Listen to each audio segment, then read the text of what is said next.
السلام علیکم ناظرین، ذرا سوچئے صرف 36 گھنٹوں میں $60 ٹریلین کی مالیت مارکیٹ سے غائب ہو جائے۔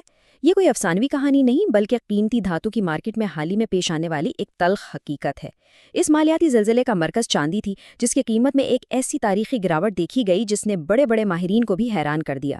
آج کے اس تجزیے میں ہم اس $60 ٹریلین کے معمے کی گہرائی میں اتریں گے اور ان عوامل کا جائزہ لیں گے جنہوں نے اس غیر معمولی بحران کو جنم دیا۔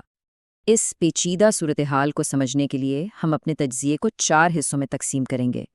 سب سے پہلے ہم دیکھیں گے کہ یہ مارکیٹ کی گراوٹ کتنی بڑی اور تاریخی اعتبار سے کتنی اہم تھی۔ اس کے بعد ہم کاغذی قیمت اور حقیقی طلب کے درمیان موجود گہرے تضاد پر بات کریں گے۔ پھر ہم اس دلیل کا جائزہ لیں گے کہ کیا یہ سب کچھ ایک سوچی سمجھی سازش کا نتیجہ تھا، اور آخر میں ہم یہ سمجھنے کی کوشش کریں گے کہ اس بحران کے بعد مارکیٹ کا مستقبل کیا ہو سکتا ہے۔ تو آئیے سب سے پہلے اس مالیاتی بحران کی وسعت اور شدت کا اندازہ لگاتے ہیں۔ یہ کوئی معمولی اتار چڑھاؤ نہیں تھا، بلکہ ایک ایسا بھوچال تھا جس نے چند گھنٹوں کے اندر اربوں ڈالر کی مالیت کو مارکیٹ سے محو کر دیا۔ آخر ایسا کیا ہوا اور اس کا حقیقی پیمانہ کیا تھا؟ محض 1.5 دن کے مختصر عرصے میں چاندی کی قیمت میں 30% کی کمی واقع ہوئی۔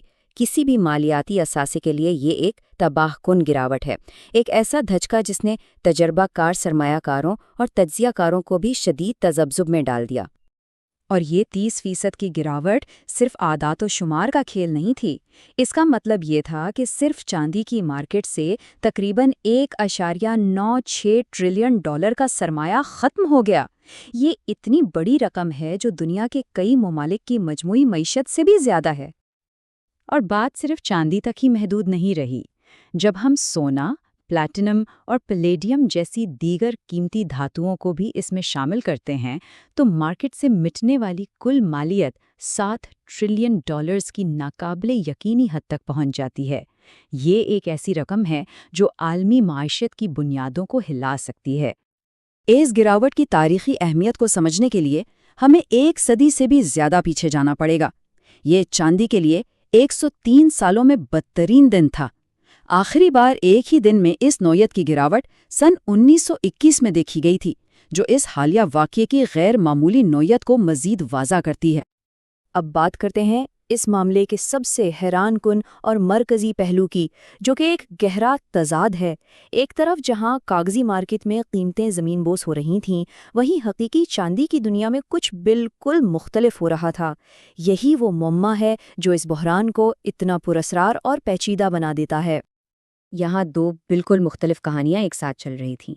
ایک طرف پیپر مارکیٹ یعنی فیوچرز اور ڈیریویٹیوز کی مارکیٹ تھی، جہاں افراتفری کا عالم تھا، قیمتیں 30% گریں اور ہر کوئی فروخت کرنے کی دوڑ میں تھا۔ لیکن دوسری طرف فزیکل مارکیٹ کی صورتحال اس کے بالکل برعکس تھی۔ حقیقی چاندی کی طلب آسمان کو چھو رہی تھی اور بڑے بڑے بینکس اسے حاصل کرنے کے لیے بے چین تھے۔ اس تضاد کی سب سے بڑی مثال ہمیں چین کی شنگھائی مارکیٹ میں نظر آئی۔ وہاں لوگ حقیقی چاندی خریدنے کے لیے کاغذی قیمت کے مقابلے میں 43% زیادہ رقم ادا کرنے کو تیار تھے۔ یہ ایک بہت بڑا پریمیم ہے جو اس بات کی نشاندہی کرتا ہے کہ حقیقی چاندی کی مانگ کس قدر شدید تھی۔ یعنی آسان الفاظ میں شنگھائی کا خریدار ہر اونس چاندی کے لیے نیو یارک کی کاغذی قیمت سے $37 زیادہ ادا کر رہا تھا۔ یہ اس بات کا ٹھوس ثبوت ہے کہ حقیقی دھات کی طلب اتنی مضبوط تھی کہ کاغذی قیمت کی گراوٹ کا اس پر کوئی اثر نہیں ہو رہا تھا۔ تو یہاں بنیادی سوال یہ اٹھتا ہے کہ کوئی بھی شخص ایک ایسی چیز کے لیے اتنی اضافی قیمت کیوں ادا کرے گا جس کی قدر بظاہر تیزی سے گر رہی ہو؟ یہ رویہ عام اقتصادی اصولوں کے خلاف نظر آتا ہے، اور یہی وہ سوال ہے جو ہمیں اس بحران کی ممکنہ اصل وجہ کی طرف لے جاتا ہے۔ یہی وہ نقطہ ہے جہاں مارکیٹ میں دانستہ طور پر کی گئی گڑبڑ یعنی مینیپولیشن کا نظریہ سامنے آتا ہے۔ کچھ ماہرین کا ماننا ہے کہ یہ کوئی قدرتی گراوٹ نہیں تھی، بلکہ ایک سوچی سمجھی کارروائی تھی، جسے وہ کاغذی قتل عام یعنی ڈیلیبریٹ پیپر سلاٹر کا نام دے رہے ہیں۔ اس نظریے کے مطابق یہ مبینہ کاغذی قتل عام 4 مراحل میں مکمل ہوا۔ پہلے، حقیقی چاندی کی مانگ میں اضافے نے بینکوں پر دباؤ ڈالا۔ اس کے بعد قیمت کو زبردستی نیچے لانے کے لیے کاغذی مارکیٹ میں بڑے پیمانے پر فروخت کے آرڈرز دیے گئے۔ آخر میں قیمت میں اس گراوٹ نے ان چھوٹے سرمایہ کاروں کو مارکیٹ سے باہر کر دیا جو ادھار پر ٹریڈنگ کر رہے تھے، کیونکہ انہیں فوری طور پر اپنے نقصانات پورے کرنے کا کہا گیا، جسے مارجن کالز کہتے ہیں۔ اس طرح ہیرا پھیری کرنے والوں نے فائدہ اٹھایا۔ اگر آپ کو یہ تجزیہ مفید لگ رہا ہے تو ویڈیو کو لائک کریں، اسے دوسروں کے ساتھ شیئر کریں اور چینل کو سبسکرائب ضرور کریں تاکہ آپ ایسی مزید تجزیاتی ویڈیوز دیکھ سکیں۔ اس نظریے کو تقویت دینے کے لیے کئی شواہد پیش کیے جاتے ہیں۔ مثلاً قیمت گرنے سے بہت پہلے ہی حقیقی چاندی کی ڈیلیوری کے لیے 9.4 ملین اونس کے نوٹسز جاری ہو چکے تھے۔ بڑے بینک عجیب و غریب تجارتی سرگرمیوں میں ملوث پائے گئے، اور سب سے اہم بات یہ کہ اس شدید گراوٹ کے باوجود چاندی نے مہینے کا اختتام 19% اضافے کے ساتھ کیا، جو اس کے لیے مسلسل نواں مثبت مہینہ تھا۔ اس ساری صورتحال میں ایک اور عنصر بھی کار فرما تھا، اور وہ تھا امریکی حکومت کے شٹ ڈاؤن کا بڑھتا ہوا خطرہ۔ اس طرح کے واقعات عموماً مارکیٹ میں غیر یقینی کی صورتحال پیدا کرتے ہیں، جو مارکیٹ میں ہیرا پھیری کرنے والوں کے لیے اپنی کارروائیوں کو چھپانے کا ایک موقع فراہم کر سکتے ہیں۔ تو ان تمام واقعات کے بعد اب ہم کہاں کھڑے ہیں؟ اس بحران نے ایک بنیادی اور حل طلب سوال کھڑا کر دیا ہے۔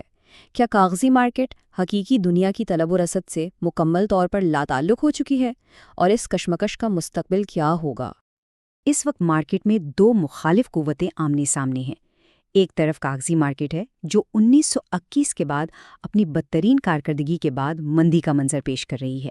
دوسری طرف حقیقی مارکیٹ ہے جہاں طلب عروج پر ہے اور جو بنیادی طور پر مضبوطی کا مظاہرہ کر رہی ہے۔ یہ دو متضاد قوتیں ایک دوسرے سے ٹکرا رہی ہیں، اور سب سے تشویشناک حقیقت یہ ہے کہ کاغذی اور حقیقی مارکیٹوں کے درمیان یہ فاصلہ کم ہونے کے بجائے بڑھتا ہی جا رہا ہے۔ اس بحران نے اس تفریق کو اور بھی واضح کر دیا ہے، اور یہ بنیادی مسئلہ ابھی تک حل طلب ہے۔ تو آخر میں سوال یہی رہ جاتا ہے، پیپر مارکیٹس اور فزیکل ریالٹی کی اس کشمکش میں کون سی حقیقت پہلے ٹوٹے گی؟